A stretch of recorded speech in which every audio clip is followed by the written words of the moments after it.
sejenak untuk bersama-sama dengan Tuhan memahami pribadi Tuhan melalui bacaan-bacaan kitab suci. Bersama-sama kita berdoa kepada Kristus dalam nama Bapa dan Putra dan Roh Kudus. Amin. Kasih karunia, rahmat dan damai sejahtera dari Allah Bapa dan dari Putranya Yesus Kristus beserta. Anak-anak yang terkasih, hari ini kita bersama-sama akan mengikuti pertemuan yang ketiga bulan Kitab Suci Nasional tahun 2022 dengan tema Allah Sumber Harapan Karena Kasih Setianya. Dalam pertemuan ketiga ini kita diajak untuk mendalami tema kesetiaan Allah yang senantiasa menjadi sumber pengharapan bagi kita semua. Kita hendak diteguhkan bahwa dalam situasi apapun Allah adalah sumber harapan, sebab kasih setianya tidak akan pernah pudar. Kita yang berjalan bersama dengan Allah akan menyaksikan kasih setia Allah dalam seluruh perjuangan hidup kita. Situasi pandemi yang sampai saat ini masih kita alami, yang membawa dampak besar terhadap umat manusia, tidak akan membuat kita putus asa. Allah yang menunjukkan solidaritasnya terhadap kita juga mengajar kita untuk saling solidar satu sama lain. Mari kita memahami hal itu dengan bersama-sama mendalaminya dalam kitab Hosea. Menyadari akan segala dosa dan kelemahan kita atas setiap pikiran, perkataan, dan perbuatan kita, marilah kita menyadari bahwa kita adalah manusia yang rapuh dan kita mohon ampun kepada Tuhan. Saya mengaku kepada Allah yang Maha Kuasa dan kepada saudara sekalian bahwa saya telah berdosa dengan pikiran dan perkataan, dengan perbuatan dan kelalaian. Saya berdosa, saya sungguh berdosa. Oleh sebab itu saya memohon kepada Santa Perawan Maria, kepada para malaikat yang Maha Kudus, dan kepada saudara sekalian, supaya mendoakan saya kepada Allah Tuhan kita. Marilah kita berdoa. Allah Bapa yang Maha Pengasih dan Penyayang, puji dan syukur kami panjatkan kehadiran-Mu, sebab oleh kasih setiamu Engkau telah memelihara dan mengumpulkan kami dalam pertemuan ini. Kami mohon, utuslah Roh Kudus-Mu kepada kami untuk membantu kami memahami sabda dan kehendak-Mu. Demi Kristus Tuhan dan pengantara kami. Bersama-sama kita akan mendengarkan sabda Tuhan.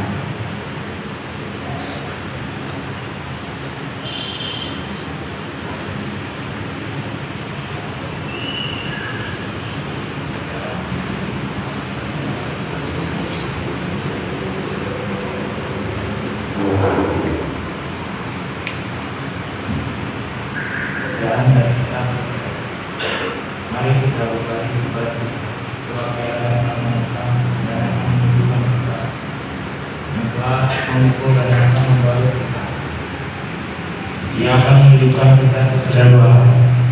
Pada hari yang ketiga Ia akan membangkitkan kita, dan kita akan hidup di hadapan-Nya. Marilah kita mengenal dan berusaha bersungguh-sungguh mengenal kita. Ia pasti muncul seperti fajar. Ia akan datang kepada kita seperti hujan pada akhir musim yang mengakhiri ini. Apakah yang akan Tuhan kepadamu hai Efraim? Apakah yang akan Tuhan kepadamu hai Yehuda? Kasih setiamu seperti kabut pagi, dan seperti embun yang telah merupaki benar. Sebab itu aku telah menemukan mereka dengan perantara nabi-nabi. Aku telah membunuh mereka dengan perkataan mulutku, dan hukumku keluar seperti terang. Sebab aku menyukai kasih setia dan bukan korban sembelihan, dan aku menyukai kebenaran akan Allah lebih daripada korban-korban bakaran. Demikianlah sabda Tuhan.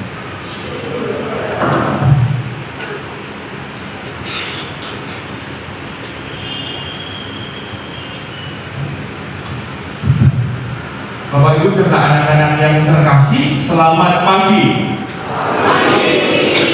Suaranya belum keluar semua. Selamat pagi. Baik, terima kasih. Hari ini bersama-sama kembali kita melaksanakan ibadat BKSN yang ketiga. Apa sih BKSN itu? Mungkin sudah disampaikan oleh Pak Sigit, oleh Bapak Ibu dulu, bahwa dalam gereja Katolik di bulan September itu diberikan kesempatan kepada kita semua untuk semakin mendalami kitab suci. Dengan mendalami kitab suci, kita akan semakin mengenal siapakah Allah itu. Ya, dengan mendalami kitab suci, membacakannya, merenungkannya, kita akan semakin mengenal dan memahami siapakah Allah itu.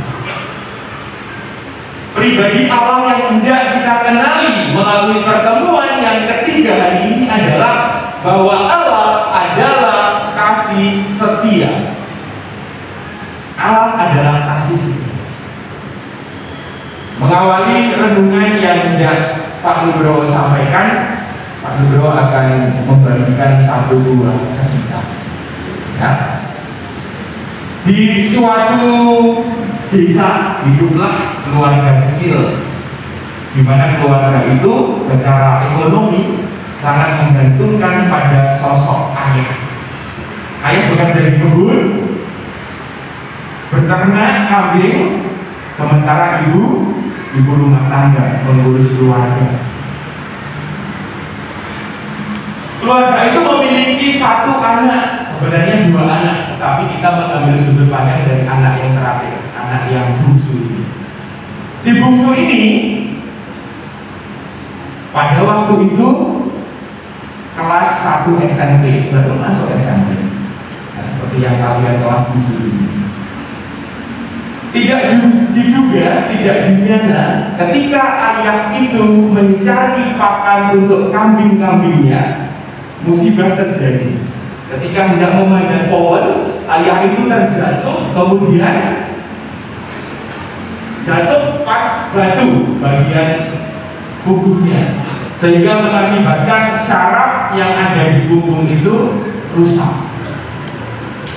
Karena terkendala biaya pengobatan dan sebagainya, akses kesehatan dan sebagainya, tidak hanya sarafnya saja yang rusak, ternyata infeksi luka pada bagian tubuh ini membuat si ayah tadi dipanggil oleh Tuhan. Maka kondisi keluarga pada saat itu adalah hanya tersisa ibu yang hanya ibu rumah tangga, tidak bekerja, tidak menghasilkan uang dan sebagainya, dan anak yang baru masuk SMP.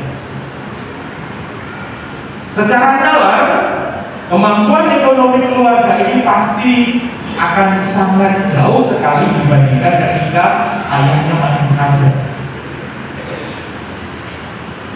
Ya.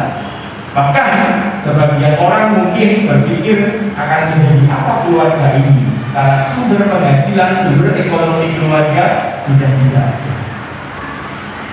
1 tahun berselang, si ibu yang menjadi single factor dalam keluarga harus sakit stroke sampai dengan hari ini.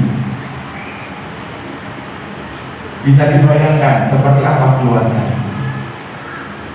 Kalau kita berpikir secara nalar manusia, keluarga ini pasti sudah kacau secara ekonomi, secara apa dan sebagainya. Tetapi hidup kita bukan perkara pikiran kita sebagai manusia saja. Dalam kesulitan-kesulitan yang dialami oleh keluarga itu, kasih setia Allah tidak pernah terputus. Apa yang terjadi dengan keluarga itu hari ini? Si anak yang waktu ditinggal ayahnya baru kelas 1 SMP, sekarang sudah kelas 3 SMA. Si ibu sampai dengan hari ini masih sakit stroke. Kok bisa mereka bisa melanjutkan hidupnya? Ada kasih setia Allah melalui perantaraan saudara-saudaranya, melalui perantaraan tetangga-tetangganya, keluarga ini tetap bisa melanjutkan perjalanan hidupnya sampai dengan hari ini. Bahkan harta benda yang dimiliki oleh keluarga ini tidak satu atau tidak sedikit pun yang harus habis terjual. Ini menggambarkan betapa Allah itu sangat mengasihi kita dan kasihnya itu setia. Ketika kita berbicara setia, maka kasih itu tidak pernah terputus.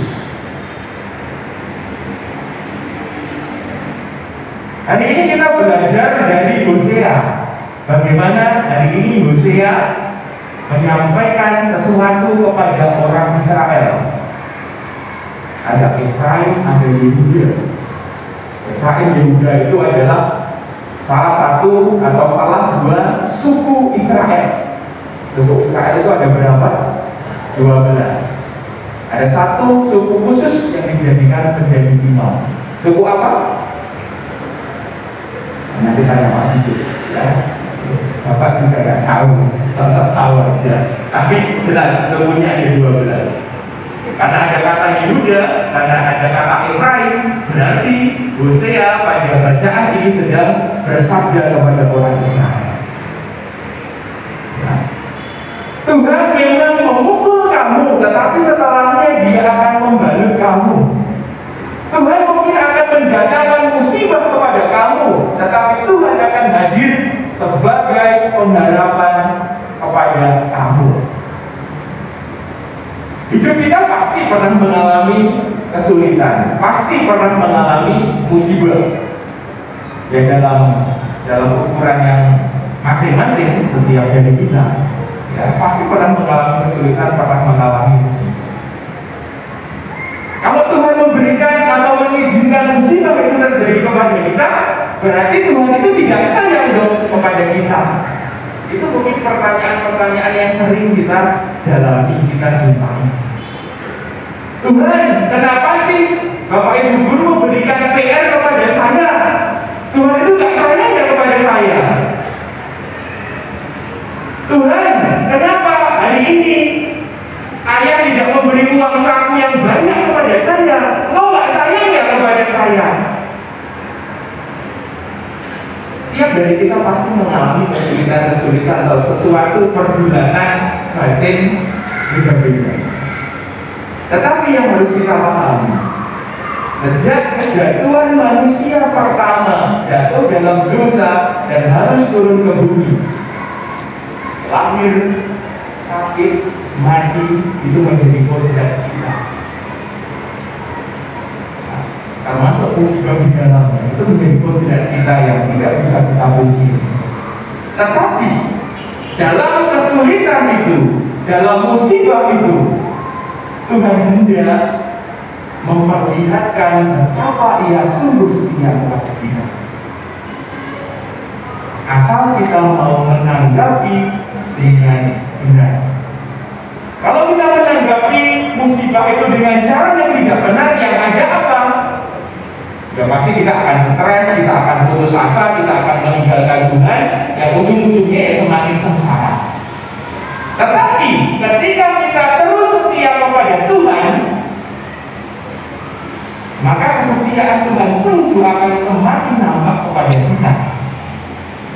Kita pun juga pasti akan diberikan kemudian, diberikan pengharapan untuk bisa semakin kuat. Sama seperti keluarga yang Bapak ceritakan tadi.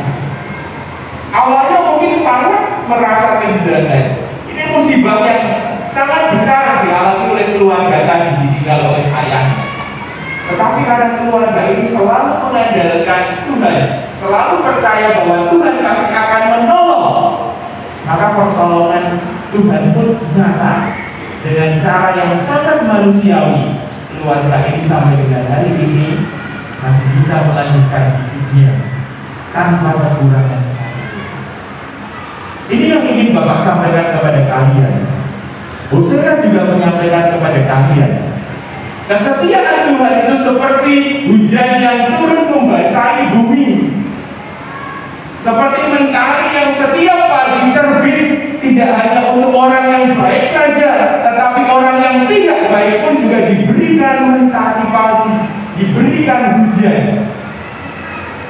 Tuhan tidak pernah membeda-bedakan apakah saya Katolik, apakah saya Kristen, apakah saya Muslim. Tidak. Kasihnya dan kesetiaannya untuk kita semua, asal kita mau berpegang padanya. Maka menanggapi kesulitan, menanggapi musibah, menanggapi bencana yang kita alami, mungkin hari ini kita juga mengalami, percayalah bahwa pertolongan Tuhan akan hadir kepada kita. Dan karena musibah itu, Tuhan sedang membentuk kita menjadi manusia-manusia yang semakin kuat. Melalui musibah yang dialami oleh teman-teman saya, Tuhan sedang mengajak saya untuk semakin menjadi pribadi yang solider, pribadi yang peduli pada kesulitan-kesulitan orang yang ada di sekitar kita. Semoga berkat dan penyertaan Tuhan senantiasa menimpa hidup kita. Amin.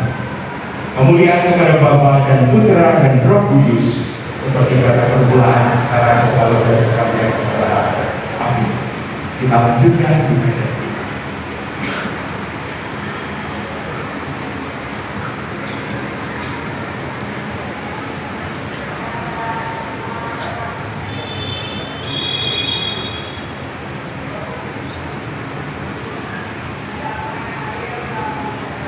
Ya Tuhan, pada hari ini kami akan memanjatkan doa-doa kepada-Mu.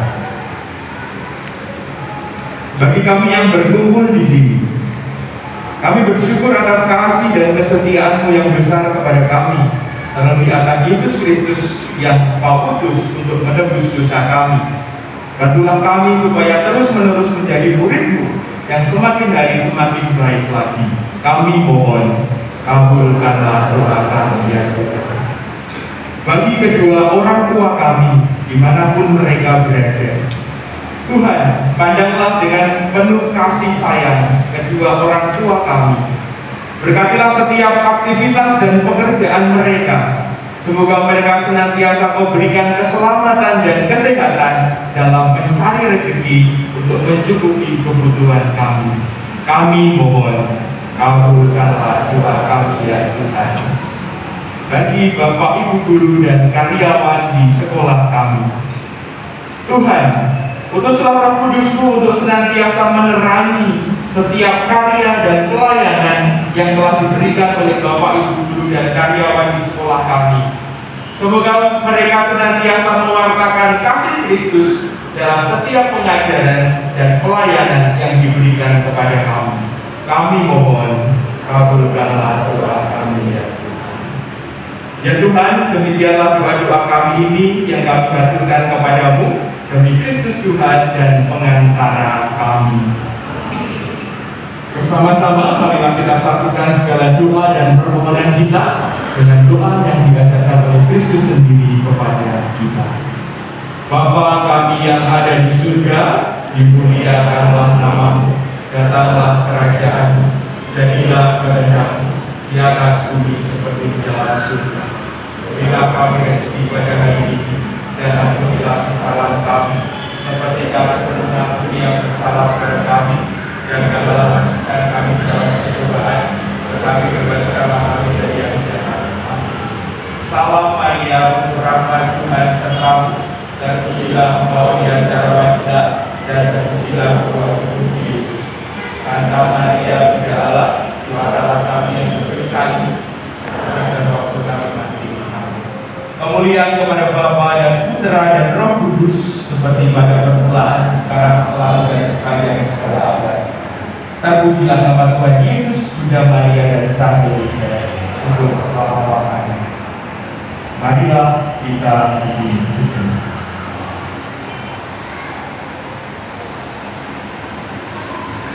Allah Bapa yang Maha Pengasih, kami bersyukur atas sabda-Mu yang telah kami dengar dan kami renungkan dalam pertemuan ini. Kami mohon bantulah kami dengan Roh Kudus-Mu agar kami dapat mengenal kehendak-Mu.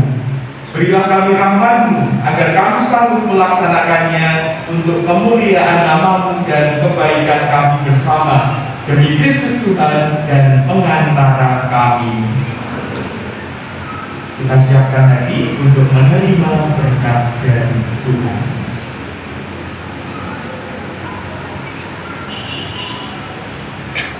Tuhan beserta kita sekarang dan selama-lamanya. Semoga kita semua dalam usaha dan upaya kita untuk mengembangkan diri dan dalam pelajaran senantiasa diberkati oleh Allah Bapa yang Maha Kuasa, dalam nama Bapa dan Putra dan Roh Kudus. Amin. Ibadah PKSN yang ketiga telah selesai. Kita akan tutup dengan lagu penutup. Tuhan selalu menolong. Kita sama-sama menyanyikan lagu ini.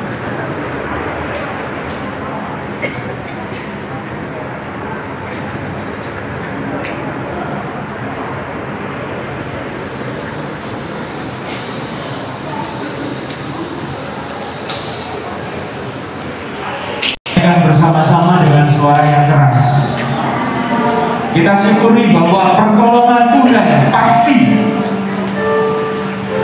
bahwa kasih setianya selalu ada untuk kita. Musik akan selalu berganti,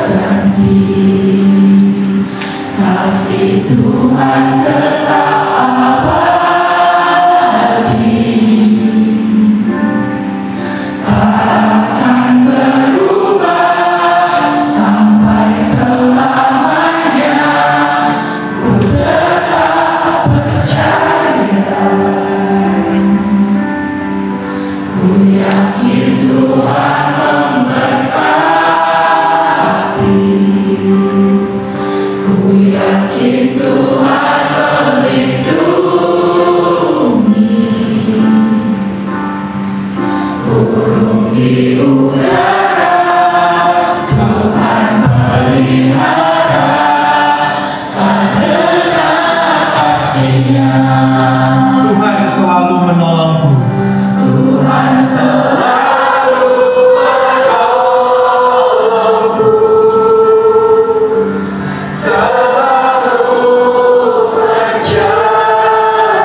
Ku yakin Tuhan